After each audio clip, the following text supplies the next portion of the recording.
Olá pessoal, tudo bem?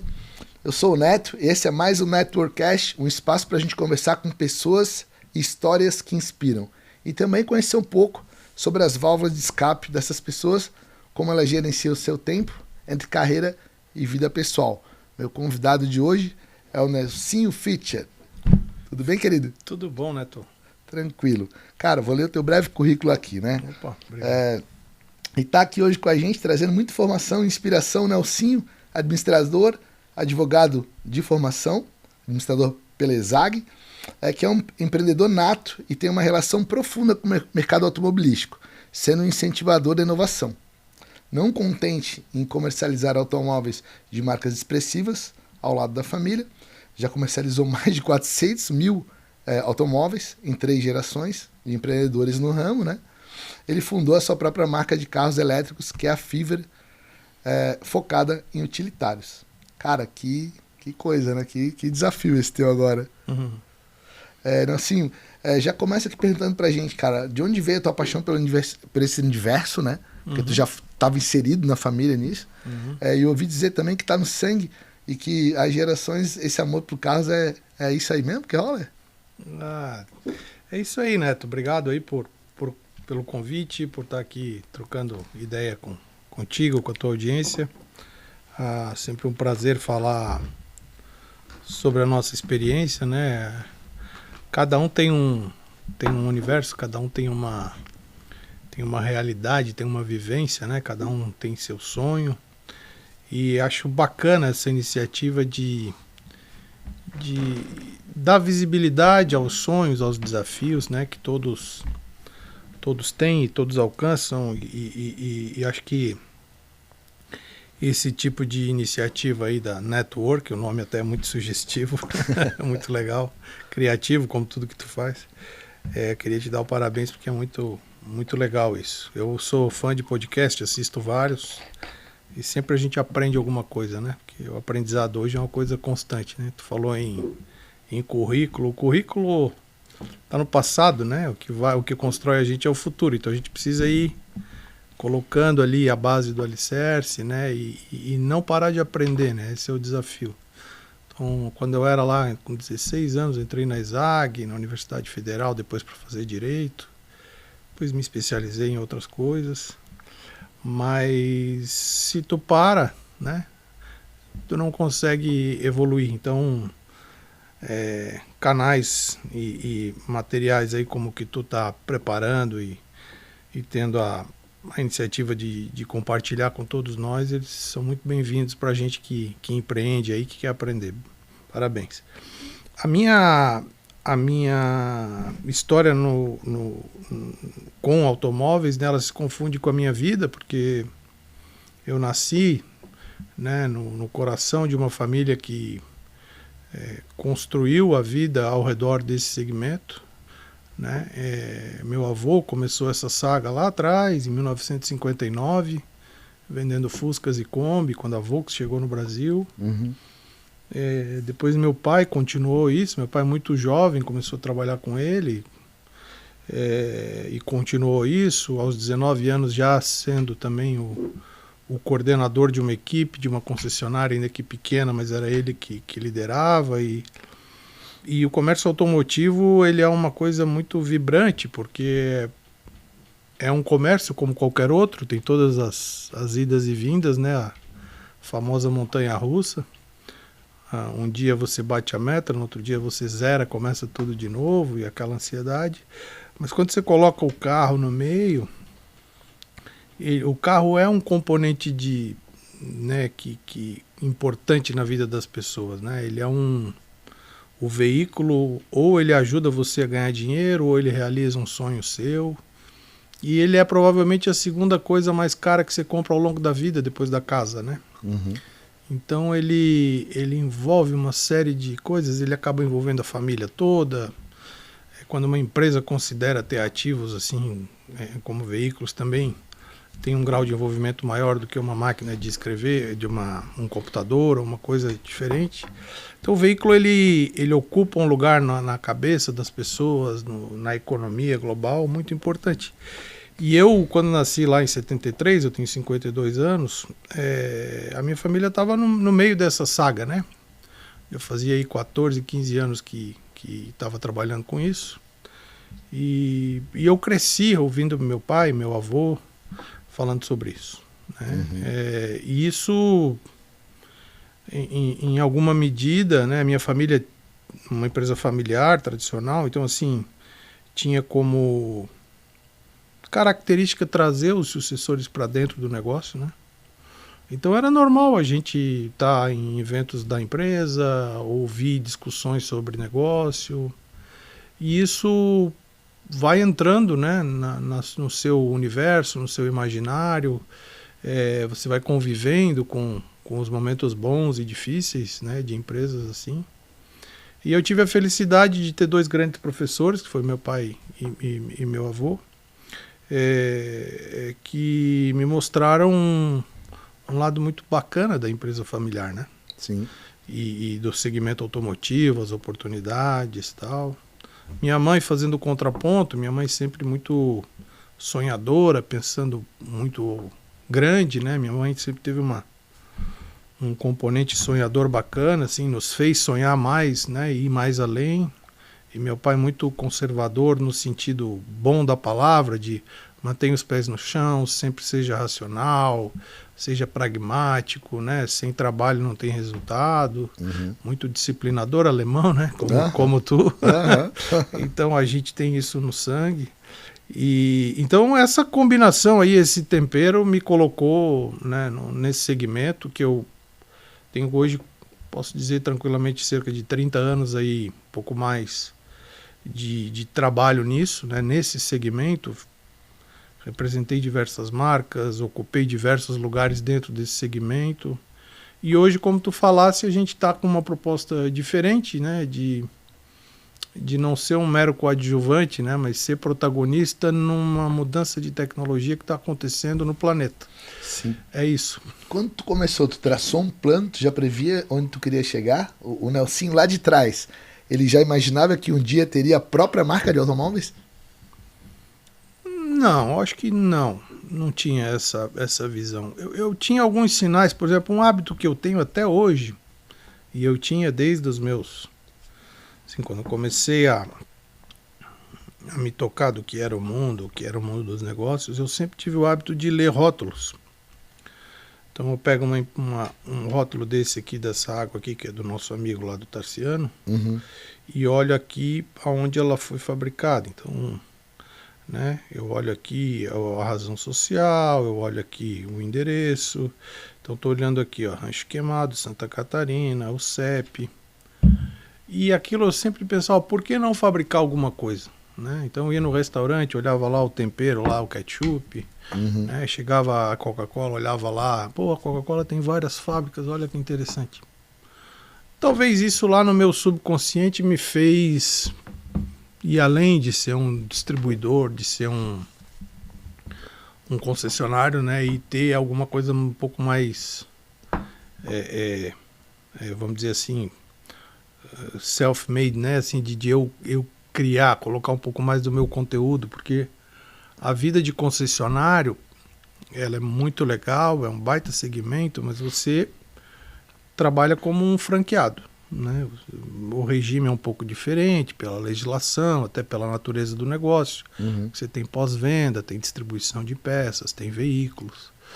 Então, assim, é uma operação pesada, complexa, mas você acaba sendo sempre reflexo daquilo que a marca que você representa está propondo, né?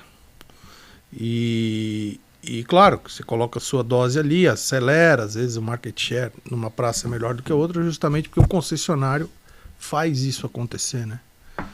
E no meu caso, desde o início desse projeto da Fiverr, que começou a ser desenhado lá na ponta da mesa da minha sala, né, num computador, eu comigo mesmo, isso aí foi lá por abril, maio de 2022, eu pensei que eu podia voltar para o mercado, né? Eu tinha saído em 2019, quando a gente saiu da última operação da Le Monde. Da Citroën? Da Citroën. Foi um pouquinho antes da pandemia, então. Foi. A gente, ao final de 17, início de 18, a nossa família, eu, meus irmãos e meus pais, a gente decidiu que era a hora de sair por algumas razões específicas. Sim. E fizemos um bom exit, assim, dividimos o grupo em 5 pedaços, fizemos uma coisa de maneira muito tranquila para não impactar funcionários, frota circulante. E em 1 ano e meio, mais ou menos, a gente saiu do que era o Grupo Le Monde, né? E dividimos isso regionalmente e tal, e vendemos ela em alguns pedaços. E aí eu fiquei num período meio sabático, né? Isso foi a última das Le Mondes, que foi a de Floripa, onde era a matriz. A gente saiu definitivamente da operação em outubro. Então esse outubro agora completou 6 anos daquela última operação nossa com a Citroën. Sim. Mas Joinville, por exemplo, já tinha sido lá em abril de 18. E a gente foi se preparando, né? E quando você sai do negócio, olha ele de fora, foram 18 anos intensos de Grupo Le Monde, assim, onde a obsessão por resultado, aquela coisa do dia a dia, do varejo, nos levaram assim a um lugar muito bacana. A gente conseguiu construir um bom patrimônio, a gente foi muito feliz, né, na parceria. Mas como tudo na vida tem um começo, um meio e um fim, e a gente tem que tentar sempre se projetar para longe do negócio para olhar ele em perspectiva, né? E aquela hora não fazia sentido a nossa família continuar fazendo o que estava fazendo. Então a gente saiu. E aí a outra coisa que é muito interessante é você parar um pouco, né? Deixar a poeira baixar. Sim. Tentar olhar outras coisas. A gente emburrece no nosso negócio, né? Eu falo sempre. A gente é muito criativo. Eu, pelo menos, sou muito criativo, né? Tô fora do meu negócio. Quando a gente está lá no dia a dia, no calor das decisões e tal, na operação, você não é tão importante para o negócio quanto fora dele. Sim. Quando você está olhando ele como as pessoas olham, né? Como os clientes, os fornecedores e a sociedade olham o negócio. E ali tem os grandes insights. Então, não ter nada para fazer durante um tempo, às vezes é importante. E eu estava ali aos meus... Isso faz 6 anos, eu tenho 52, eu tinha 46 anos. Então, com 46 anos, com 2 filhos, esposa, eu pude parar, né, botar a bola no chão, como se diz, olhar para o lado, dar uma volta no planeta e tentar entender para onde é que a coisa estava indo. Veio a pandemia, que foi também uma coisa assim que nos ensinou a todos, né? Sim. Ensinou muita gente a ter outro comportamento, né, a ver que às vezes tempo não é o principal ativo, né, que a pandemia nos ensinou que família, tu olhar para dentro, ficar em casa, muita gente não ficava mais em casa. Claro. A conversa foi retomada na família, hábitos antigos foram retomados, né? Valores antigos foram retomados. Sim. E uma coisa que aconteceu na pandemia, enquanto a gente esperava, né, uma solução para isso tudo, foi que a gente percebeu uma mudança no comportamento do consumidor muito grande, que foi a aceleração da digitalização, né? A mudança do comportamento do consumidor, ela já vinha acontecendo por causa dos smartphones, evolução dos meios de pagamento, evolução dos marketplaces, a gente vendo um país aqui, outro acolá, que lojas virtuais já estavam tão potentes quanto as lojas físicas, grandes cadeias de varejo ao redor do mundo fechando, onde é que estão esses clientes, como é que eles estão comprando. E a gente percebeu ali um drive de inovação e o mundo estava indo para um lugar diferente, né? E a pandemia acelerou isso tudo, né? E aí a gente descobriu que né, aí, me colocando no papel de consumidor, que comprar as coisas digitalmente é mais cômodo, é mais barato, é mais seguro. Sim. E é muito mais conveniente, em última análise. Muito legal a tua observação, porque eu sou um cliente do Mercado Livre, por exemplo. Minha filha é da Shopee. E eu moro metade do tempo em São Paulo. E lá é só o que dá, né, cara? A quantidade de coisa. Tem uma área no meu prédio que é quase o tamanho metade dessa sala, só para armazenar o que chega do Mercado Livre, desses marketplaces todo dia. O Mercado Livre é um grande exemplo, né? Uma empresa que há 15 anos atrás não existia e hoje ela vale mais do que montadoras, por exemplo, que eu representei. Sim. O valor de mercado dela em bolsa, né? Sim. Tamanho... Porque a empresa só vale quando ela agrega valor para a sociedade, né? Quando ela gera resultado e não é só dinheiro. Sim. Ela resolve uma dor, ela resolve um problema. E o Mercado Livre faz isso junto com vários outros marketplaces, né? É uma empresa impressionante e a gente tem muita relação com eles através dos nossos produtos, né? Sim. Só que isso tudo acontecendo ao longo de 2021, que a pandemia começou a dar sinais que ia acabar, de vez em quando voltava, a gente entendeu que essa mudança de comportamento, né, ela também mudava a forma de as coisas acontecerem, né? E aqui me refiro, por exemplo, à cadeia logística. Então, quando você tinha antigamente, você vai lá num supermercado, sei lá, no Angelone, no Giasse, sei lá, no Imperatriz, num supermercado desses aqui da nossa região, aqui em Florianópolis, você ia, comprava todas as coisas, né, tinha que fazer uma programação para pensar na conveniência, nas coisas que poderiam faltar na hora que o filho quisesse alguma coisa, na hora que o cachorro precisasse, na hora que tivesse um jogo de futebol, na hora que fosse receber os amigos. Uhum. Então, algumas coisas você fazia aquele rancho, né? Ou ia com muita frequência naquele lugar. E na visão logística, isso é muito mais fácil, porque você sai de um galpão grande, né, e leva para um supermercado. E lá todo mundo que tem interesse em uma mercadoria ou outra vai buscar dentro do seu horário, né? Mas está tudo no mesmo lugar. Sim. A cadeia de logística, ela estava desenhada. Quando o consumidor disse, não, eu não quero ir lá no Ipo agora às 6 da tarde para pegar meu queijo, meu vinho. Uhum. Eu quero que isso venha até a minha casa. Uhum. Então o cara da cadeia logística, opa. Aí, primeiro, o que aconteceu? O Ipo começou a atender, o Angelone começou a atender. Aí a distribuidora de vinho pensou o seguinte, olha, por que eu não atendo direto esse consumidor? Né? O cara do queijo pensou a mesma coisa. Né? Daqui a pouco o cara do restaurante disse, não, eu vou fazer isso também. Sim. E aí quando a gente percebeu, havia um segmento da logística, que a gente chama hoje de last mile, né? De última milha, que estava bombando, que estava crescendo numa velocidade absurda, e que esse era um movimento mundial em função da mudança do comportamento que vinha lá, né? O consumidor tracionando aquilo tudo. Então a gente percebeu que havia uma mudança de comportamento, havia uma mudança na cadeia logística, e como a minha expertise, vamos dizer, cada um, né, a gente acaba sabendo um pouco de cada coisa, mas cada um é muito bom numa coisa, né? Assim como tu é em cuidar de um evento, criar um evento, Sim. né? Tu virou especialista nisso, numa tela de LED, né, numa determinada definição, num sistema de som para não dar microfonia. Eu tenho isso com automóvel, então assim, como atender um cliente, como não deixar falando ele falando sozinho, qual a cobertura do estoque de peça que eu preciso, que mercado é esse, como esse mercado é formado, quais são os nichos. E aí eu comecei a entender que, isso de alguma maneira combina. Minha família por muito tempo distribuiu moto, distribuiu caminhão, né? Lá na região de Tubarão, Criciúma. E só que tinha uma coisa que estava acontecendo também, que como eu estava fora do negócio e estava focado em entender para onde é que o mundo estava indo, estava percebendo a mudança da tecnologia na questão da mobilidade. Sim. A gente está vivendo hoje uma coisa muito interessante, né, que não acontecia há mais de um século, que é a mudança da tecnologia aplicada à mobilidade.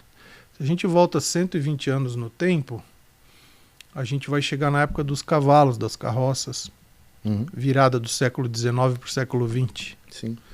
E um belo dia, né, algumas pessoas, como Carl Benz na Alemanha, como Henry Ford lá na América, disseram, por que não fazer uma carroça sem cavalos?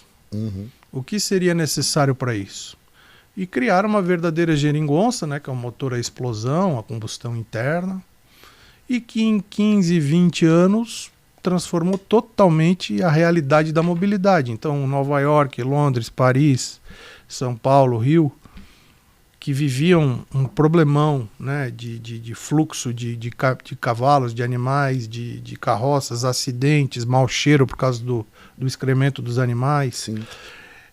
Aquilo era um problema de saúde pública, um mau cheiro, a sociedade estava com uma dor grande e veio a tecnologia para solucionar aquela dor, que foi a tecnologia do motor a combustão, né? Mais distância, tal.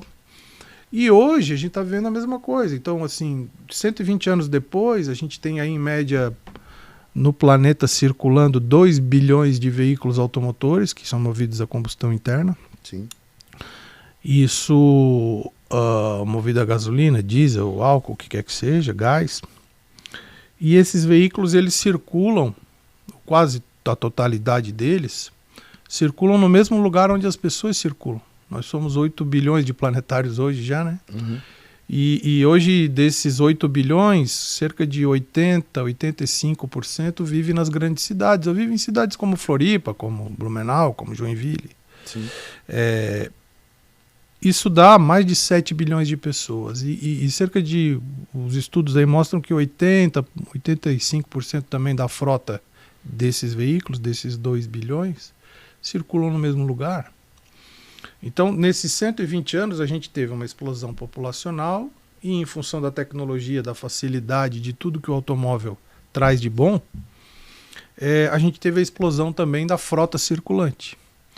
Então, a gente tem hoje, no século XXI, aí indo para a terceira década do século XXI, o seguinte desafio: como fazer as coisas andarem bem com 7 bilhões de pessoas e 1,5 bilhão de carros disputando o mesmo espaço. Uhum. E aí nasce a tecnologia ela já existia lá na época dos cavalos, ela já existia a eletricidade para automóvel, até era melhor e funcionava melhor do que o carro a combustão, mas não existia tecnologia naquela época para acumular energia. Então você não tinha grandes distâncias, as baterias eram pequenas. Sim. Então foi esquecido aquilo e foi criado toda a indústria, né, da distribuição de combustíveis, de refinamento do petróleo, junto com a automotiva. Elas se estruturaram para fazer uma combinando com a outra e uma vivendo em função da outra, para trocar o óleo do motor, para colocar gasolina a cada período, tal. E se criou toda essa rede de postos de combustíveis e tal, no Brasil afora e no mundo afora. E hoje, com o desenvolvimento da tecnologia de acumulação de energia, hoje a gente acumula muita energia num objeto desse tamanho. Então você tem aí os power banking de celular. O nosso celular é um exemplo dessa evolução. Sim. Né? A gente lembra daqueles tijorolas e hoje a gente tem celular aí para uma semana e é um computador com um processador absurdo. Antes, um simples telefone para receber e fazer chamada demorava 2 horas só a bateria. Uhum. E isso chegou na mobilidade, chegou no automóvel, chegou no caminhão, chegou na motocicleta. E o Oriente talvez tenha percebido isso como uma vantagem competitiva antes do Ocidente. Sim. E aí, principalmente China. Ao mesmo tempo que a Europa queria e foi líder na questão da preservação ambiental e criou regulamentos para diminuir emissões, Sim. o chinês foi pelo lado de entregar de fato uma tecnologia que resolvesse aquele problema lá que o europeu fez. Então o europeu começou a trabalhar motores a combustão muito mais eficientes, melhorar a mistura de combustível, fazer motores mais econômicos, mas o princípio era aquele mesmo lá de trás: queimar dinossauro dentro de um motor e explodir, sair no escapamento lá um pouco de gás e barulho, um motor térmico.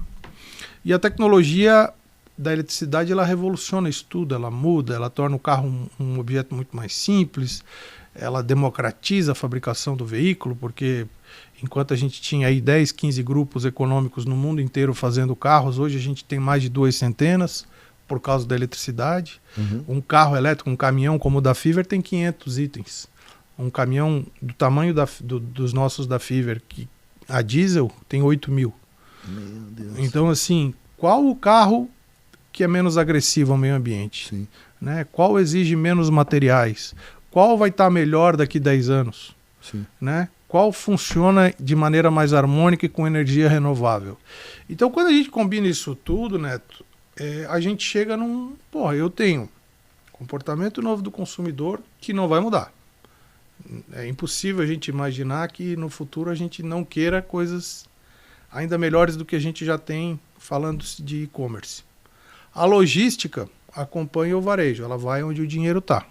Hoje, das cinco assim, meta tendências ou mega oportunidades da economia planetária, uma delas é a logística, porque o mundo precisa funcionar.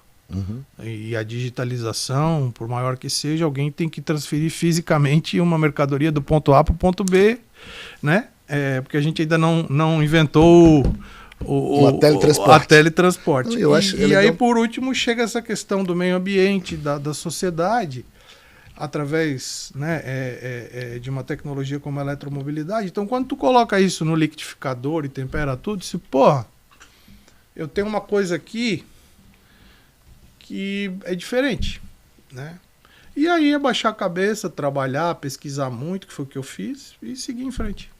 Cara, legal, porque a gente, de certa maneira, atua em mercados, a nossa atividade, enfim, ela é similar, é locação, né? Tudo de automóveis ou de equipamento, mas a atividade é muito similar. E outra questão que também me chama a atenção quando tu explanas sobre o produto, a tecnologia, o momento que a gente vive, é que a minha mulher, cara, eu tenho um filho hoje de 9 meses, a minha mulher, ela faltou uma lata de leite, ela pede lá uma extensão, ela pede lá para entregar. Cara, ela não sai de carro em São Paulo para ir buscar um negócio, não existe isso. E a gente daqui, num lugar menor, a gente ainda, eu vou lá e já rapidinho já, não, que paga o quê? Fulano, iFood, ela traz aqui uma extensão, cara, traz uma tomada, traz um leite. O iFood hoje entrega tudo. A gente atende o iFood lá em São Paulo também. Eles usam caminhões nossos também. Meu Deus, cara, é uma maravilha, são cases super interessantes, assim, que realmente prova muito o que tu estás colocando aqui. E outra coisa que também eu queria dividir contigo é que nós, de certa maneira, carregamos o piano. Não tem como fazer o que a gente está entregando lá na ponta, eu um evento e tu uma entrega sendo feita por um delivery, como tu falou agora, né? Aperta um botão e faz. Não tem. Tem que carregar o piano, botar no caminhão, levar lá, tem que ter as pessoas. Então, assim, ontem eu estava conversando com 2 funcionários meus falando assim que eu estou tranquilo, porque a minha empresa, a minha atividade com inteligência artificial não vai acabar. Bem pelo contrário, vai ter mais oportunidade ainda. Então é legal enxergar isso. Eu queria saber, assim, em que fase a Fiverr está hoje com relação à produção e como é o processo de fabricação dos carros e aonde vocês se posicionam hoje nesse mercado. Boa pergunta. A Fiverr é um neném ainda no mundo corporativo, né? A Fiverr tem, da ideia até a data de hoje que a gente está conversando, ela tem cerca de 3 anos, mas de relação com o mercado, né, de vida realmente definitiva, ela tem 2 anos e alguma coisa, né? A gente emplacou o primeiro veículo em janeiro de 24. A gente vai completar 2 anos de mercado agora. E nós fizemos isso também de maneira muito organizada e planejada, porque é um segmento diferente do mercado de consumo de descartáveis ou de qualquer outra. O veículo é um bem durável, né? Um bem de alto valor agregado. Sim. E comercializar veículo pressupõe não só a venda, mas o pós-venda. Então a estruturação de um projeto como o da Fiverr é uma cauda longa. A gente começa na engenharia, tropicalizando os veículos, né, e adaptando eles para uma realidade brasileira. Depois a gente passa por uma criação de uma rede de assistência técnica, que no caso da Fiverr a gente fez uma aliança muito forte com a Bosch, né? Então qualquer oficina Bosch Car Service no Brasil hoje é uma oficina Fiverr. Então, e essa é a parte legal do mundo moderno que a gente vive, né? Olha como é mágico. A gente nasce, tem 2 anos e a nossa rede é maior, a rede de assistência técnica nossa é maior do que de uma grande montadora. Sim. A gente tem quase 1000 oficinas no Brasil. Caramba. Então, assim, mas para isso precisa compliance, precisa estruturar, precisa bater lá na porta, precisa mostrar o que a gente está fazendo, precisa ter um SLA forte com o parceiro. E aí a gente foi criando parque de peças, né, foi desenvolvendo produtos. Tem uma coisa no mercado automotivo também, que é a questão da homologação. Você poder emplacar um veículo para rodar numa estrada brasileira é uma verdadeira via crucis. Né? Você precisa passar por várias etapas, desde técnicas, regulamentais, atender legislações específicas de meio ambiente, de trânsito, de Secretaria da Fazenda, de Ministério dos Transportes, de Ministério do Desenvolvimento. Então é uma verdadeira gincana, né? que demoram muito tempo. E a Fiverr foi, ao longo do tempo, alcançando essas homologações, né? E a nossa ideia como Fiverr era criar uma marca brasileira, em que o povo brasileiro que é apaixonado por veículo, entende de veículo, seja ele utilitário ou não, tivesse uma identificação e que não fosse um veículo que viesse do outro lado do mundo sem nenhuma referência, como a gente já teve vários por aqui. Uhum.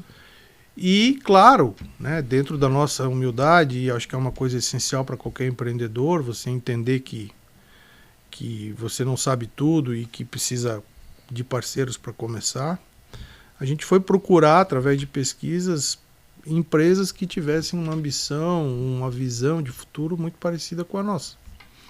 Então, a gente hoje representa com exclusividade no Brasil 2 montadoras chinesas e uma italiana.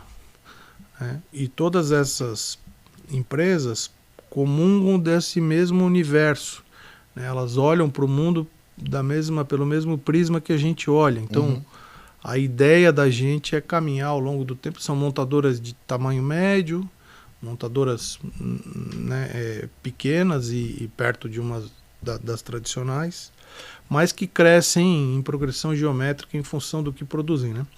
E aí o nosso plano, né, se a gente fosse colocar isso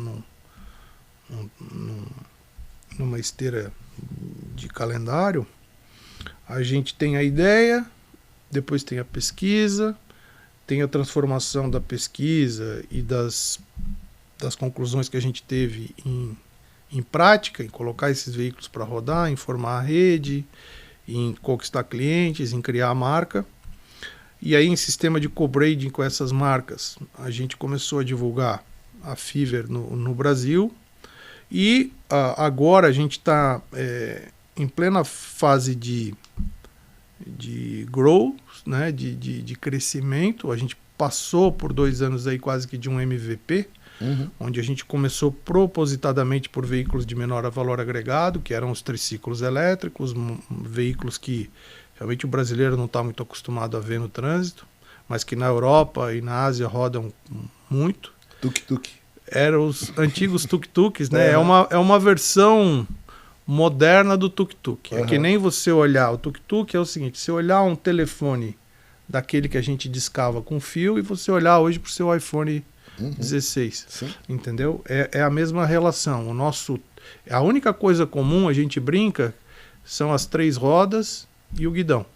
O resto, o nosso veículo, por exemplo, é um device sobre rodas. Ele está conectado, ele está conectado na rede, ele funciona como um celular. Então, ele interage a todo momento com BIs, ele mostra para o dono onde ele está, o que faz, como se comporta, acompanha a rota. Ele tem 1001 questões em relação à segurança do piloto. A gente fez agora, completou no mês de outubro 1 milhão de quilômetros na última milha, né? É a marca que a Fiverr alcançou. Nesse 1 milhão de quilômetros nós deixamos de lançar na atmosfera quase 400 toneladas de CO2. Caramba. Fazendo a mesma coisa que os outros veículos fazem, entregando uma redução de custo de 80% para quem escolheu a gente. Então o cara que gastava R$1.000 de combustível, né? Hoje ele está gastando 200. Caramba, impressionante. Você coloca isso por mês e por ano e no tamanho de uma frota. Claro. Né? Muito significativo. É muito significativo. Então a gente está nessa fase onde os primeiros clientes, né? A gente tem cerca aí de 12 ou 13 estados já onde a gente tem veículos rodando. Nós temos veículos rodando de Manaus a Porto Alegre. Então, assim, validamos a questão da empresa como uma empresa de atuação nacional, validamos a questão de ser uma empresa que é capaz de atender o cliente em termos de pós-venda, de entregar peça, de um veículo que tem um sinistro. Validamos os modelos, porque a gente ouviu muitos clientes e continua ouvindo. Então, esse veículo, se fosse assim, né, seria melhor, tal. Sim. Então, a gente validou, a gente construiu essas soluções junto com os nossos parceiros lá de fora. E o que está acontecendo agora é o crescimento, né? No meio desse caminho nós criamos a Fiverr Fleet, que é a locadora, o braço de locação da Fiverr Mobilidade, porque a gente também entendeu que todo esse novo ecossistema ele também fez o dono da empresa, que precisa de ativos operacionais, de pensar diferente, de não mais querer ter a propriedade, mas sim usá-lo. Sim. Né? De ser aquilo uma facilidade e tal, não querer mais se incomodar com IPVA, com manutenção, e se estragou que é outro, e aproveitar até a parte fiscal disso, porque ele tem uma vantagem fiscal ao lançar. Entra como despesa. Entra como despesa, ele não precisa imobilizar, enfim. Então a gente entendeu hoje, mais de 90% dos nossos negócios são feitos pelo canal da locadora. E agora, tracionando o nosso próximo step, nós temos mais 2 produtos que nós vamos lançar, caminhões um pouco maiores. E a partir de 2027, com a frota maior já em circulação e a gente tendo a validação e o ok do público brasileiro de sim, nós queremos um carro como o Fiver, a gente começa a fabricá-los aqui. Então a gente já esteve com uma das fabricantes, a Nexten, que é chinesa. A gente esteve no final do 24 com eles na Secretaria da Fazenda, fomos muito bem recebidos lá pelo Cleverson. Sim. Né? Tivemos com o pessoal da Invest SC, né? com o Rodrigo, com o Renato, com o Paulinho também, lá na Secretaria de Assuntos Estratégicos. Mostramos o projeto, eles ficaram muito motivados, os chineses mostraram a intenção de vir para o Brasil através da Fiver, né? Eles não vão fazer nenhum investimento direto aqui, eles não vão colocar a fábrica aqui, quem colocará a fábrica é a Fiver, e a gente, através de um mecanismo aí de pagar royalties a eles, vamos produzir aqueles carros que eles pensaram lá, aqui. Primeiro em regime de CKD, né? E depois aí sim substituindo os itens importados por itens brasileiros, né? Porque na medida que a gente tem escala, a gente começa a ter fornecedores interessados em nos fornecer as peças, né? Perfeito esse raciocínio. E quando tu citas a questão de sustentabilidade, eu te confesso que hoje agências, empresas como a Engie aqui, já me pede que eu esteja dentro do ESG. E agências em São Paulo, a mesma coisa, né? Algumas agências já sinalizaram o que vocês fazem dentro do ESG. E uma das questões é a questão do veículo elétrico mais sustentável, economicamente viável. Então faz muito sentido o que tu estás falando, porque o mercado está mudando e tu tem um produto que está atendendo essa mudança de mercado. Exatamente. Eu acho muito legal. Sobre o conceito do carro elétrico, né, que tem muito a ver com lifestyle mais consciente sobre recursos naturais, como tu enxerga esse mercado daqui a 5 ou 10 anos, tanto utilitários quanto particulares, né? Qual é o teu panorama para o futuro do carro elétrico? Cara, hoje a gente vive uma situação interessante, né? Hoje a gente vive uma polarização em vários sentidos. Tudo é polarizado, tudo vira discussão na internet, né? Às vezes até dentro de família. Aí tem a discussão do partido político, tem a discussão do futebol e tem a discussão do carro elétrico. Então, assim, desde que o carro elétrico surgiu lá na China, e por ter surgido num país que a gente não tem, assim, muita familiaridade, tem alguns preconceitos, muita gente achou que fosse mais uma onda, uma coisa de chinês, uma coisa sem qualidade. Mas quase aí 20 anos depois de quando eles começaram isso tudo, lá em 2007, 2008, a gente nota que não só eles, como o mercado europeu, americano, os grandes fabricantes, todos eles, sem exceção nenhuma, projetam o futuro através da eletricidade.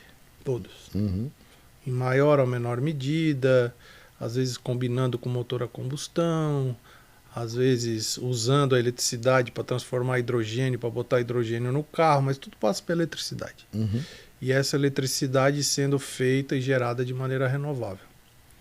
Então, fica imaginando, Neto, se a gente fizer um exercício dentro daquela linha que eu falei ainda há pouco, sobre a mudança tecnológica, porque é do ser humano ele sempre olhar uma coisa que ele não conhece e ele rejeitar. Na época que a gente andava lá nas cavernas e tal, a gente tinha isso até como um mecanismo de defesa, né? Porra, não conhece, não bota a mão, esse bicho aí vai me morder.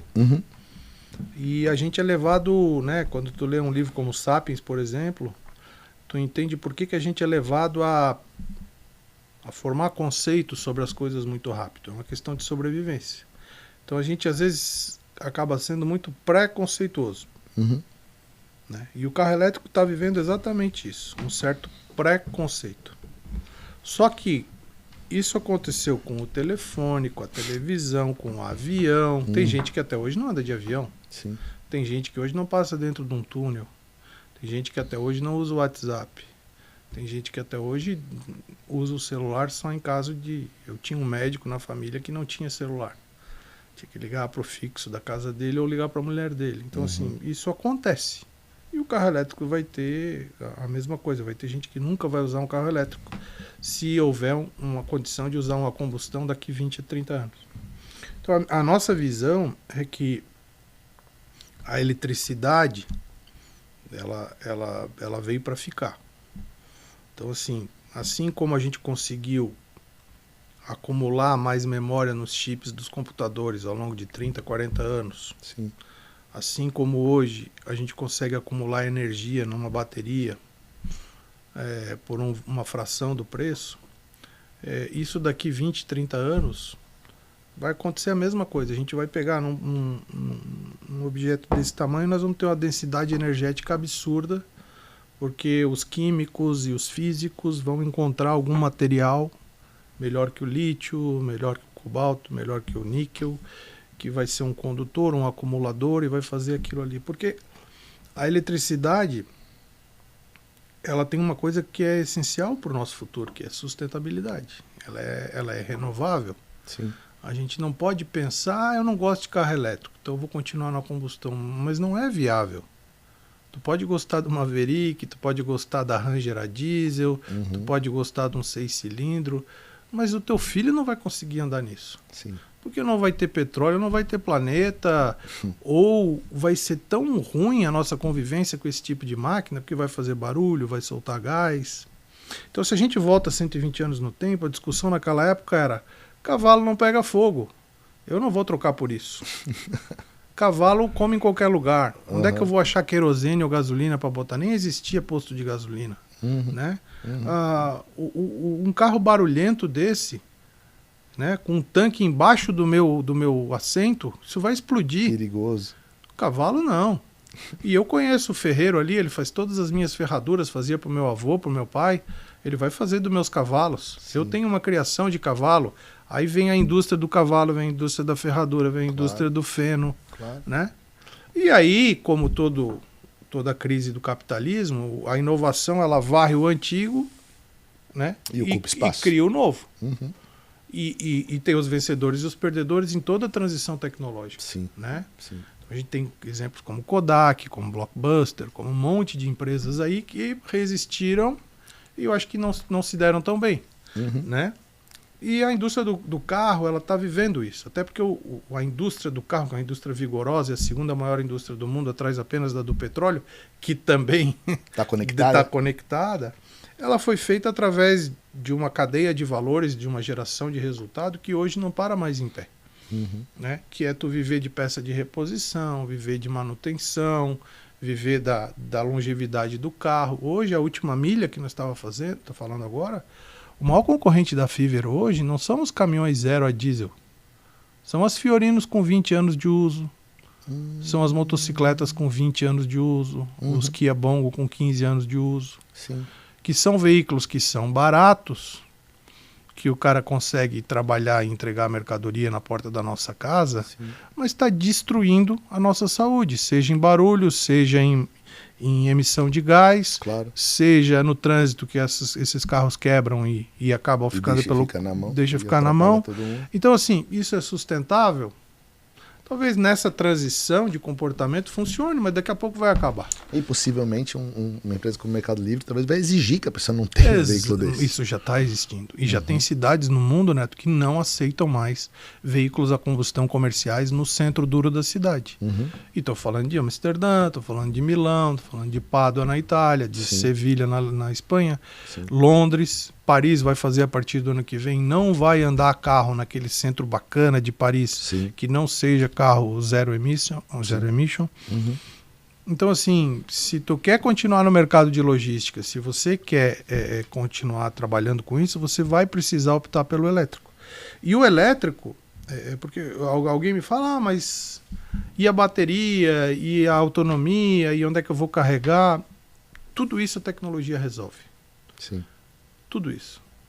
O Brasil todo tem 65 mil postos de combustível.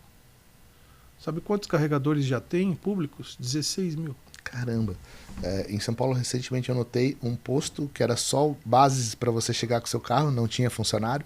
Você só conectava o carro e passava o cartão e pronto. E operava e abastecia teu carro dessa maneira. E tem uma empresa aqui de Floripa, do Cesare, ou Cesare para alguns, ali da CAT, que é a Move, Sim.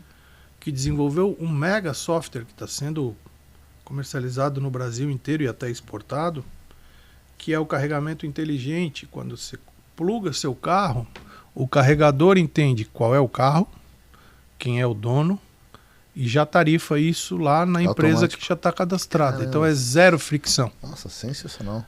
A experiência é muito mais positiva do que a de um posto de gasolina. Sim. E você está reduzindo demais o seu custo. Imagina, Neto, que quando eu comparo uma empresa que faz, por exemplo, 50 mil quilômetros por ano num caminhão, durante 5 anos, ela vai fazer uma transportadora, vai fazer lá com seu caminhão 250 mil quilômetros. Um caminhão a diesel para levar e pegar a mercadoria todo dia e entregar na porta da sua casa. Aí eu digo para ela, troca pelo meu caminhão. Ela vai pagar 10% a mais do que ela paga no caminhão a diesel. 10%. Um caminhão a diesel é 180, o meu é 200. Ao longo de 5 anos, eu entrego tanta redução de combustível e manutenção que no final de 5 anos eu salvo 205 mil reais dela. Ou seja, aquela máxima de que quanto é que vai valer esse carro daqui 5 anos? Ele pode não valer nada. Sim, mesmo porque que fosse para jogar fora. Se fosse para jogar fora, você salvou todo o dinheiro. Claro, né? Então, assim, ele economicamente é viável, ele dá muito menos manutenção e, por último, ele é sustentável. Então, quando a gente coloca isso numa visão de médio e longo prazo, a chance de dar errado ela é muito menor do que se manter, por exemplo, se insistir numa realidade como a atual. Então, por isso que a gente estuda, trabalha, investe, paga o preço da inovação hoje, de sair na frente, de levar muito não, né? E a gente sabia que ia enfrentar esse vento contrário, o governo muda a lei por protecionismo às vezes, Sim. coloca imposto de importação, mexe num regulamento, torna a nossa vida mais difícil, mas quando o cliente quer, isso aconteceu com o computador, lembra que os computadores no Brasil eram só Itautec, né? Telefone sem fio era Cobra, né? Porque a gente tinha uma proteção da indústria, né? E isso passou, né? Internet, provedor de internet, a gente só tinha 1 ou 2. Olha o que é isso hoje. Sim. Né? Então, isso vai acontecer, né? E a mudança de comportamento do veículo elétrico. Imagina que uma empresa que tem que ter pessoas e gente para controlar toda a área de abastecimento. Hoje os veículos são abastecidos dentro da própria empresa, com zero risco. Claro. Entendeu? Então, e com tecnologia, como essa que eu falei da Move, onde você, com um software, você organiza até quanto de carga cada veículo vai receber, quanto de carga vai tirar do seu galpão para não atrapalhar, para não cair o disjuntor. Então, a tecnologia é impressionante e é nisso que eu acredito, entendeu? Eu acho que quando a gente acredita que o novo é melhor do que o velho, sem tocar o pau no velho, porque eu acho que o que nos trouxe até aqui valeu a pena, né? A tradição, eu sempre falo isso, né? Outro dia a gente estava na ESAG junto, né? Sim. E eu estava falando lá pro pessoal lá, trocando ideia, de que muita gente, quando entra numa empresa familiar, começa a não respeitar ou não querer olhar para o que trouxe a empresa até ali. E na verdade, às vezes não. A maioria das vezes o segredo de a empresa ter chegado até ali é justamente o que a gente não está vendo. A cultura, a maneira de fazer as coisas, os valores. Sim. Então a tradição, a maneira de atender o cliente, o jeito, a política de mercado, a estratégia de mercado. Só que isso é dinâmico. Então, por exemplo, eu cheguei numa época na empresa e quando saí em 2019, quando eu já tinha filho que brincava no showroom da Le Monde, Eu fazia a mesma coisa que meu avô lá em 1959, mas de uma maneira completamente diferente. Meu avô, quando começou a comprar carro, não existia transferência eletrônica de dinheiro. Ele tinha que pegar um cheque visado no banco lá, levar lá em São Paulo, entregar na porta da fábrica. Não existiam cegonhas. Então ele tinha que chamar uns chapas que existiam ali, vir dirigindo os Fuscas e as Kombis Não sabia disso. até Criciúma, até Tubarão, né, e vendê-los como zero, porque era a única maneira que tinha de transportar veículos, Claro. sem muitas estradas, às vezes até pela praia. E eu, em 2019, recebia tudo eletronicamente, não contava mais dinheiro na mão, nem o cliente usava dinheiro. Claro. Os carros chegavam, não sabia nem como, né? Daqui a pouco o carro estava lá dentro do meu pátio. Chegava em um dia, meu avô demorava 15 para trazer um carro até Santa Catarina. Sim. Então, assim, o mesmo serviço, a mesma coisa, a mesma empresa, a mesma família, mas de uma maneira completamente diferente. Então, Sim. eu acho que quando a gente olha essa coisa da eletricidade aplicada à mobilidade, é a mesma coisa. A gente entrega mobilidade para o cliente, a gente entrega um equipamento que vai ajudar ele a fazer o que ele precisa que seja feito, Sim. só que de uma maneira diferente do que ele tem até hoje. Então, em resumo, é isso que a Fiverr quer fazer. Maravilha, Nelson. Eu acho que é um baita case, cara. Me surpreendi muito quando eu vi a tua apresentação. E eu acredito muito que o caminho seja exatamente isso. Além dessa tua relação com os carros, né, seja vendendo ou fabricando, qual as outras faces do Nelson? Em que momento tu tem o teu ócio criativo, por exemplo, e por aí vai? Boa pergunta. Essa é uma pergunta que na idade que eu tô também, às vezes eu me faço assim, do que eu gosto, o que me deixa feliz. Eu sou um cara de hábitos muito simples. Nunca tive assim hábitos muito requintados, nunca fui um sujeito muito extravagante, sempre fui um cara mais quieto. Low profile. Low profile, como se diz aí. Uhum. Gosto muito de família, gosto muito da minha casa, gosto muito de estar com amigos, com pessoas que eu gosto, né? Com pessoas que eu me sinto bem. Sim. Um grande passatempo meu é leitura, gosto muito de ler, sou um leitor inveterado, leio tudo, até bula de remédio. Até da garrafa, até, né? Assim. até rótulo de garrafa, gosto muito de ler, acho que é uma fonte. Viciei também em audiolivro agora, estou gostando muito. Eu também não né? faço uso disso. Tenho 2 ali, aplicativos muito, muito bacanas que eu tô andando de carro, eu tô lendo um livro, né? Andando de carro, Claro, agora vinha escutando um livro. E gosto muito de estar perto dos meus filhos para podê-los vê-los crescer, né? Para poder vê-los crescer, mas principalmente para aprender com essa nova geração, né? Com a capacidade que eles têm de aprender muito rápido e ao mesmo tempo de mostrar para eles que o mundo ele é humano, não é digital, né? Sim. Então vai vencer a corrida quem entender de inteligência artificial, quem souber se movimentar, né? Porque hoje existe um novo analfabeto, né? Que é o analfabeto digital. Uhum. Então, o cara, quando não consegue subir um arquivo no Dropbox, quando o cara não consegue cadastrar um novo e-mail no seu celular, não consegue baixar um aplicativo no seu celular, ele é um analfabeto funcional no mundo de hoje. Uhum.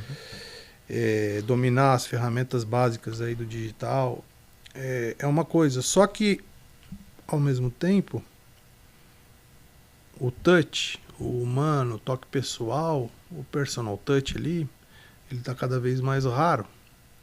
E num mundo que as máquinas vão fazer o commodity, o olho no olho, isso que a nossa geração, Neto, Sim. né, talvez você tenha sido a última que trouxe isso, Uhum. né, a partir de agora as coisas, até para escrever com caneta, né, hoje já é mais difícil a gente encontrar.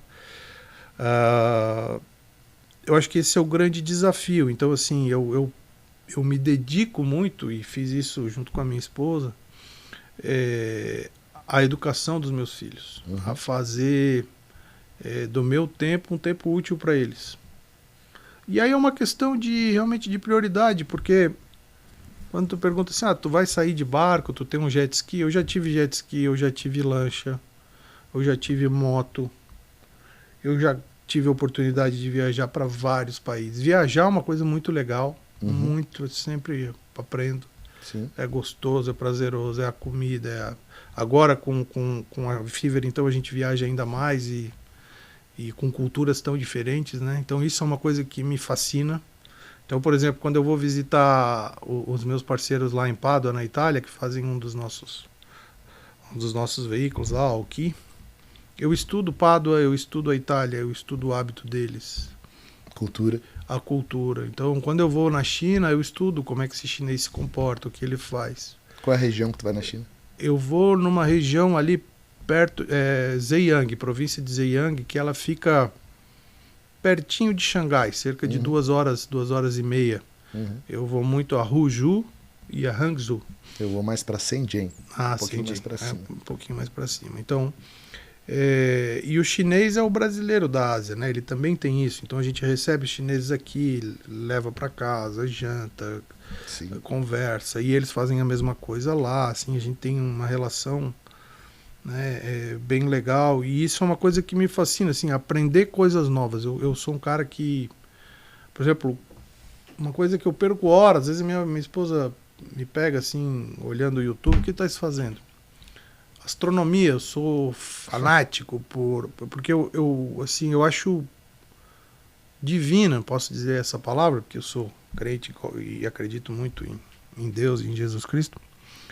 Eu acredito que a complexidade do universo, né, você perceber a sua insignificância no meio disso tudo, é que faz o ser humano valer cada minuto que ele passa aqui. Sim.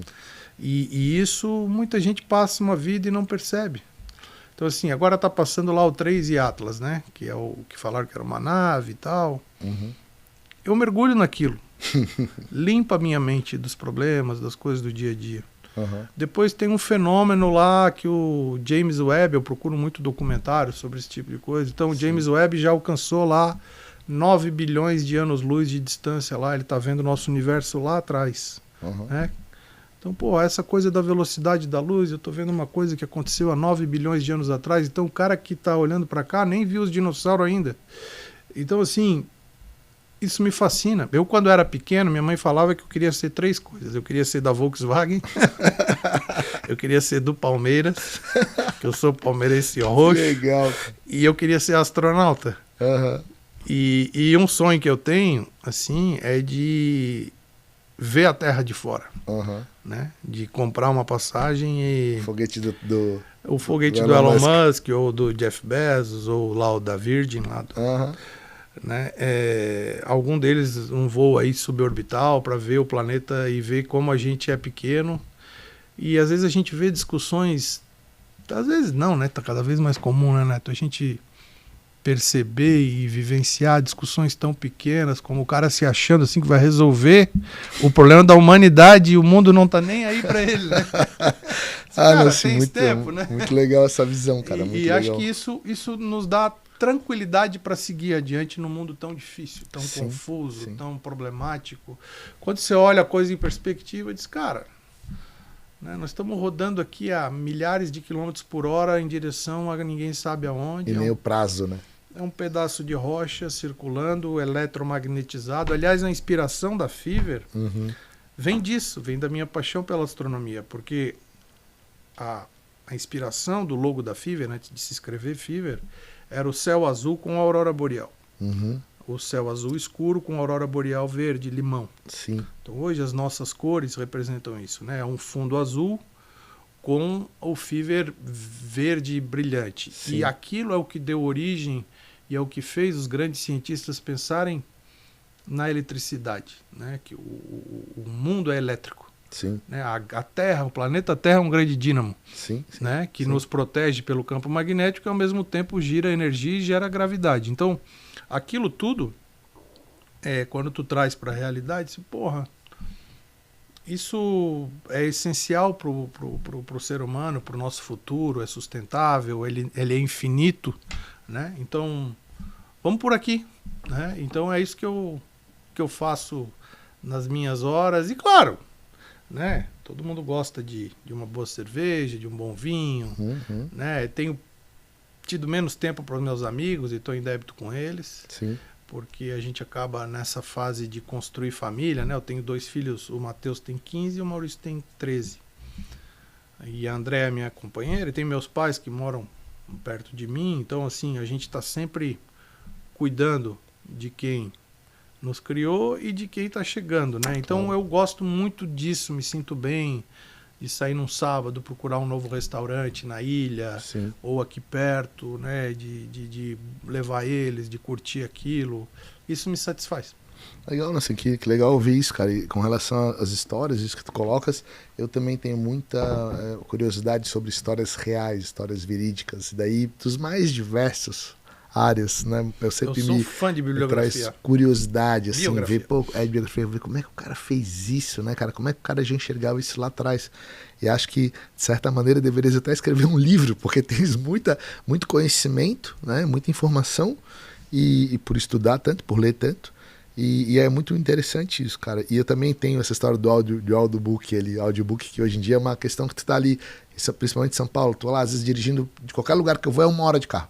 Isso. Então eu já estou ouvindo um podcast ou um audiobook, já é bastante interessante.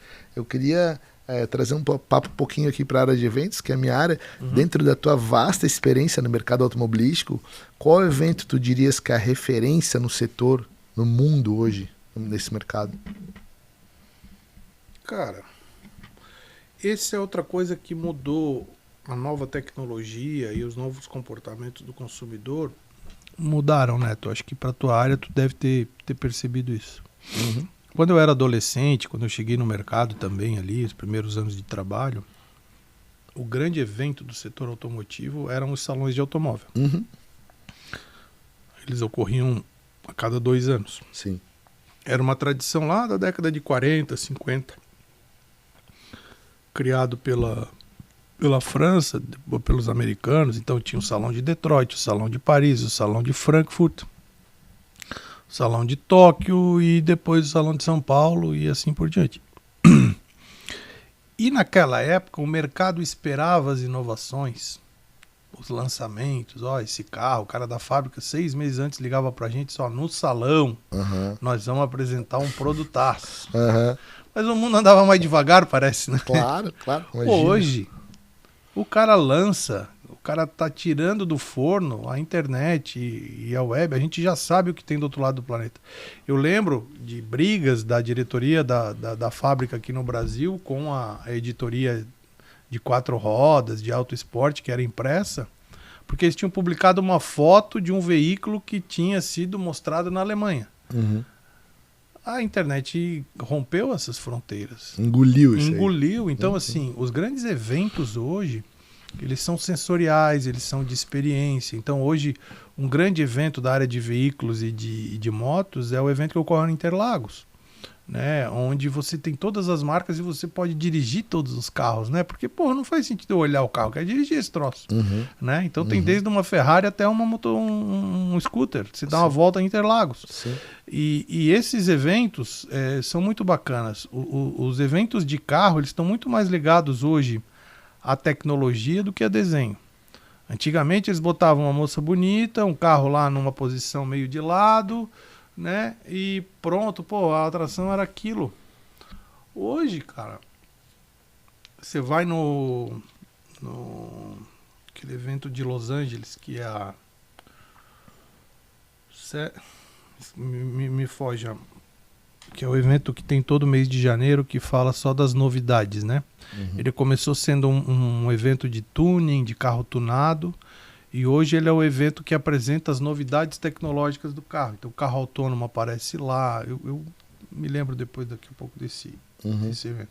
Um outro evento muito legal, que é uma espécie de Fenatran, que tem no Brasil, mas é IA Transporte, que tem na Alemanha, que é assim a meca do veículo utilitário no planeta.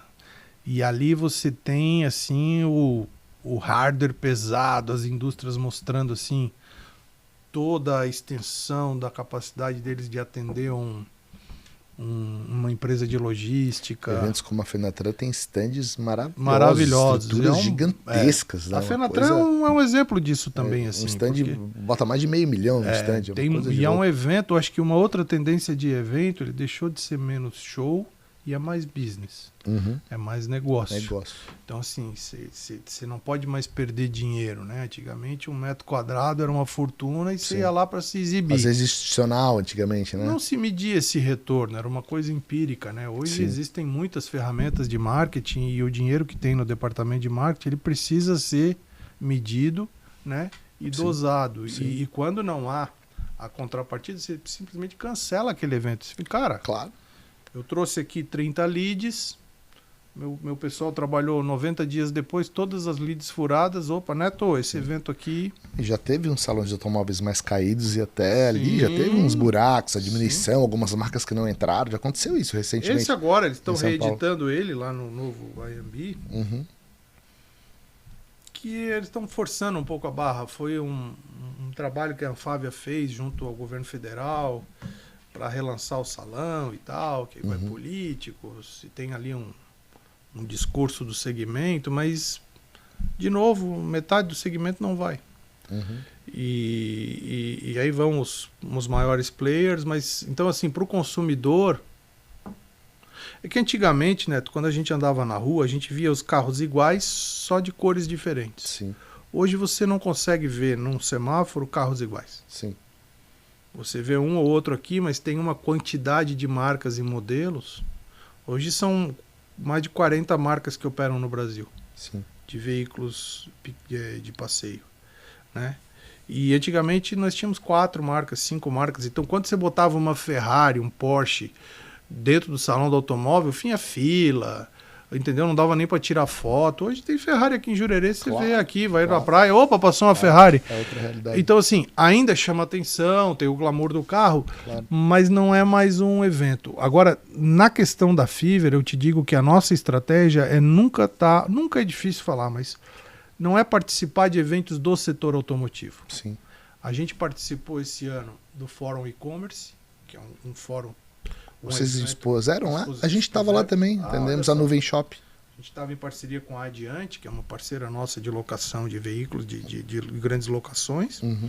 Foi um evento fantástico, onde ali todo mundo que está no negócio de e-commerce estava presente. A gente esteve na Intersolar, Power to Drive, que era toda a cadeia de GD, né, de geração distribuída e painéis solares de São Paulo, um evento gigantesco no Expo Center Norte. A gente estava lá e foi um dos eventos mais bem sucedidos assim da Fiverr. Evento de tecnologia, a gente teve na Eletrolar, por exemplo, que é um evento de utilidades e tal, que tinha lá um núcleo já de inovação e veículos elétricos. Sim. E o que a gente percebe evento de logística, agora Mundo Logística, que teve agora um evento gigante, muito bacana. Então, eventos que têm a ver com a realidade do nosso cliente. Sim. E muito menos com a nossa realidade. Claro. Né? Então, esse eu acho que é o drive, né, e a oportunidade que empresas como a tua têm que buscar de criar e estar junto com eventos que criem essa magia no cliente, que façam.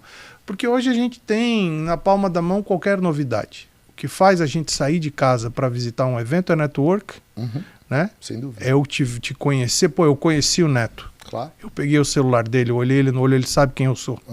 Né? Sim. E além disso, eu ter lá... hoje, por exemplo, pela manhã eu tive uma reunião com um fornecedor que eu conheci uma semana passada, 2 semanas atrás, na feira da ABLA, né? Que é a Associação Brasileira de Locadoras de Veículos. Sim. Onde eu estava precisando de uma solução para o negócio, achei, e o touch, a conversa, a troca de ideia, fez eu marcar uma reunião 2 semanas depois. Uma empresa que eu não conhecia. Claro. E eu acho que essa é a natureza do evento hoje, né? Um evento que te agrega, um evento que tu sai dele e diz, porra, tem que fazer. Valeu minhas 8 horas aqui, você sai cansado, deixa de fazer alguma coisa que lhe dá dinheiro. Sim. Hoje o evento tem que fazer sentido, né? Ninguém tem tempo a perder, e nem dinheiro também, investimento, não dá para rasgar dinheiro.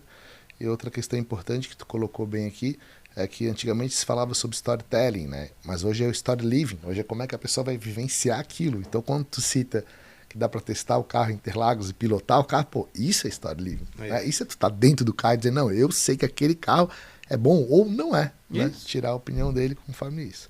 Cara, a gente tá indo quase pro encerramento do nosso papo, que tá sensacional, né? Assim, tu és uma biblioteca aí, Google, isso, cara, um conhecimento vasto. Eu queria saber uma curiosidade aqui para encerrar. Já que tens uma vida conectada aos carros, tu já dirigiu na estrada dos teus sonhos? E qual seria esse lugar que tu, pô, cara, tô aqui, que legal isso. A estrada dos meus sonhos? Qual seria essa? Boa pergunta, cara. Eu já dirigi em tanta estrada. Ou será que é o caminhãozinho da FIV dando certo? Esse é mais legal, né? Porque eu sei que ele tá me gerando riqueza pra minha turma. Claro. Mas sim, cara. Tem muitas estradas bacanas assim que eu dirigi, que eu digo, porra, essa estrada aqui é uma estrada que vale a pena. Em 2009, eu fiz uma viagem pro Canadá com meus pais e com a minha mulher, que era recém-casado. E na vinda da costa leste para Toronto, a gente estava em Quebec, alugamos um veículo e fizemos Montreal, depois Toronto, até o Niágara. Aquela estrada é uma estrada que não sai da minha mente. A gente estava assim numa troca de estações, e tem aqueles plátanos, aquela cor assim, profusão de cores, um asfalto, um tapete, e aí daqui a pouco entra um pasto assim, bem podado, verde, com aqueles rolos de feno já se preparando para o inverno. Sim. De tempo em tempo. Então aquela fotografia de filme assim, foi uma estrada fantástica que eu não me esqueço. Uma estrada que ela é vibrante e talvez até por colocar um pouco de medo, ela não sai da memória, é a Costa Amalfitana. Então quando você dirige ali ou anda mesmo que de carona, a paisagem assim é de tirar o fôlego, porque são precipícios, curvas super sinuosas. Sim. Eu disse, pô, né? Então, porra, aquilo ali é fantástico. Sugiro que todo mundo, né, tenha essa oportunidade de um dia dirigir ali né, ali de Amalfi, ali Positano, aquela parte toda ali de Nápoles para baixo. E uma outra que eu fiz ainda quando eu era concessionário Volkswagen, na década de 90, final da década de 90, a Volks fez um evento mundial na Áustria e ela apresentou 3 carros, o lançamento do New Beetle, 97. New Beetle, o Bora, né, que é o Jetta, sim, o antigo, e o Lupo, que é um carro que não veio para cá, que lembra um Up. E ela fez um circuito por toda a Áustria, todos os Alpes austríacos, de Salzburg até Seefeld, que é onde teve uma Olimpíada de inverno uma vez. E, cara, é uma paisagem. A gente ia trocando de carro de estação em estação, né? Andava primeiro com um, depois com outro, depois com outro. Eram 3 trechos, cada parada tinha lá um welcome drink lá, e uma brincadeira, tal, um almoço, um jantar. A gente era guiado pelo rádio, 97. Sim. Não tinha GPS. Então, olha só. Tô vendo. A gente era guiado pelo rádio. Eles mandavam a gente ligar na estação e ficar ouvindo a moça falar. Né? O pessoal da Volks e tal, que tá aí, pega lá e tal. Então, aquela paisagem, tem aqueles Alpes que nunca descongelam, com aqueles lagos quase brancos de degelo. Sim. Misturado com aqueles pinheiros e o asfalto preto que parece uma borracha daquela de pneu novinho, né? Cara, aquilo também fantástico. Então, assim, são 3 momentos que marcam a vida da gente, assim, me marcaram bem, assim, que foi tempo que eu dirigi muito e fiquei curtindo, assim, me lembro, porque a gente tem alguns quilômetros aí na... Claro, pô, né? É muita história, muita viagem. Mas cara, é isso. Que legal, assim, pô, brigadão aqui por tu aceitar meu convite. Tô bem feliz de teres vindo aqui. Me surpreendi bastante com a Fiverr. Fiz questão de trazer aqui, desde o momento que eu conheci o projeto, eu falei, pô, tem que trocar uma ideia com o Nelsinho sobre isso, porque é super atual, cara. Tudo que tu colocas é muito significativo e eu acho que faz muito sentido. para o mercado, é extremamente estratégico, acho que é muito assertivo esse teu tiro aí. E tu, para mim, que era sempre o Nelsinho da Estranha, agora é o Nelsinho da Fiverr. E, cara, um grande prazer mesmo te receber aqui. Eu agradeço muito por teres vindo. E é isso. Deixa a tua consideração final pra gente aqui. Neto, muito, muito obrigado. Foi um prazer estar aqui contigo, né? A gente é amigo, né? Tu já foi cliente do nosso grupo, né? Já tivesse Citroën, já tivesse Mitsubishi, quando a gente tinha Mitsubishi, Sim. né? Tem até hoje. Tens, é? Tem até hoje. Mais uma Outlander, a terceira. A terceira, baita de um produto. Hoje estão com meus amigos aí, com o Marquinho e com o Sandro, na Secai. E é isso, cara. Assim, muito obrigado. Acho que a vida é uma sucessão de experiências, né? Eu acho que o prazer está na caminhada, a felicidade está na caminhada, não está num ponto final. Como eu te disse, eu tive a felicidade de, aos 46 anos, conseguir parar, respirar e decidir se eu queria continuar parado ou não. E que bom que eu continuei e tive a vontade, e agradeço até hoje por eu ter tomado essa decisão de continuar. Não é fácil. Não é fácil. Outro dia me perguntaram, tu não tem vontade de desistir? Nunca pensasse em desistir? Aí eu assim, já pensei, eu penso. Mas e quantas vezes tu já pensou? Umas 3 vezes. Porra, tudo isso? Eu falei, 3 vezes por semana. E toda vez que a gente liga a televisão, eu disse, o que eu estou fazendo nesse mundo, né? Por que eu não estou com meu dinheiro na renda fixa? É mesmo. Hein, não Neto? É fácil, não é fica fácil. a gente aqui como empreendedor, assumindo risco e colocando na reta. Mas eu acho que a gente gera felicidade, a gente gera riqueza para a sociedade. Oportunidade, renda. Oportunidade, a gente traz muita gente boa. Eu acho que assim, o grande prazer da caminhada é conhecer gente, é ajudar de alguma forma. Acho que a forma que o empreendedor, o empresário tem de contribuir é gerar essa riqueza que é dividida em alguma medida, né? Sim. Então, assim, às vezes mais, às vezes menos, mas a gente vê que isso é fundamental, né? Claro. Para que a gente continue caminhando numa rota bacana, né? E estimular o empreendedorismo, a coragem de sair da zona de conforto, a coragem de encarar uma coisa que não dá certo. Nesse livro até que eu estava escutando quando eu vinha para cá, o cara estava falando o seguinte, era um livro antigo, do Napoleão Hill, né? Quem pensa enriquece. E ele foi contratado na época da Grande Depressão para levantar o moral dos americanos, né? Porque ninguém queria mais sair de casa. Depois daquele crash da bolsa, o mundo vai acabar, né? E ele foi fazer um estudo dos grandes empreendedores americanos. Então ele pega ali o Andrew Carnegie, que era o grande empreendedor da época, era o Elon Musk da época. Dale Carnegie, né? O Andrew. O Andrew, tá. O Dale escreveu o livro. O Andrew era o empresário. E o outro era o Thomas Edison, né? Sim. E o Henry Ford. Eu fui no museu deles. Thomas Edison e Henry Ford juntos. Eles moravam na costa ali da Flórida. Isso. Tive lá. E eu tive em Detroit também, lá na Rouge Factory, onde foi a fábrica que ele construiu, tá lá até hoje. E quando a gente vê assim os princípios, o que moveu esses caras, a quantidade de erros e de tentativas, o Thomas Edison ligou 10 mil lâmpadas até funcionar uma. Era um maluco. Realmente, e aí o cara falava justamente isso, para concluir, que o tamanho das dificuldades ele é inversamente proporcional ao tamanho da oportunidade. Sim. Quanto maior a dificuldade que aparece na vida da gente, maior a oportunidade que está ali embaixo escondida. E eu sou da opinião que quem tem fé, quem está em paz consigo mesmo, quem faz as coisas corretas, consegue dobrar qualquer dificuldade, entendeu? Consegue superá-las, por maior que seja a dor, por maior que seja a dificuldade. Isso em algum momento é aquela velha máxima, né, que não há mal que sempre dure e não é bem que sempre perdure. Então eu acho que o recado aqui é encerrar aqui o nosso bate-papo com uma frase do Winston Churchill que eu adoro, e li todos os livros dele, que é em relação a esse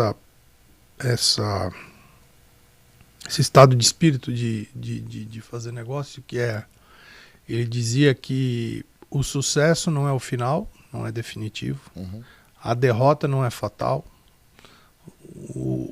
é a coragem para continuar que conta.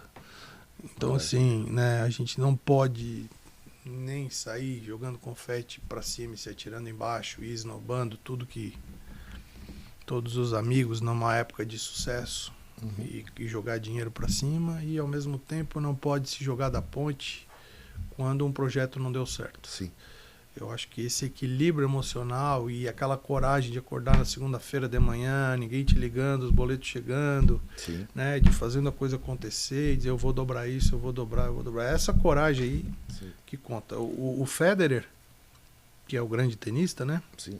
Ele deu uma palestra aí numa dessas formaturas aí lá nos Estados Unidos, e ele falou o seguinte, ele disse, eu sou um dos maiores, ou o maior campeão aí do esporte que eu pratico, e eu, Roger Federer, perdi 42% dos pontos que eu disputei. Caramba. Eu ganhei só 58%. Tu vê. O maior campeão. Imagina. E eu acho que isso conclui a nossa conversa. Perfeita a colocação. Conversei com o Nelsinho Pfister aqui. Muito obrigado pela tua presença e aguardo vocês no próximo Networkcast.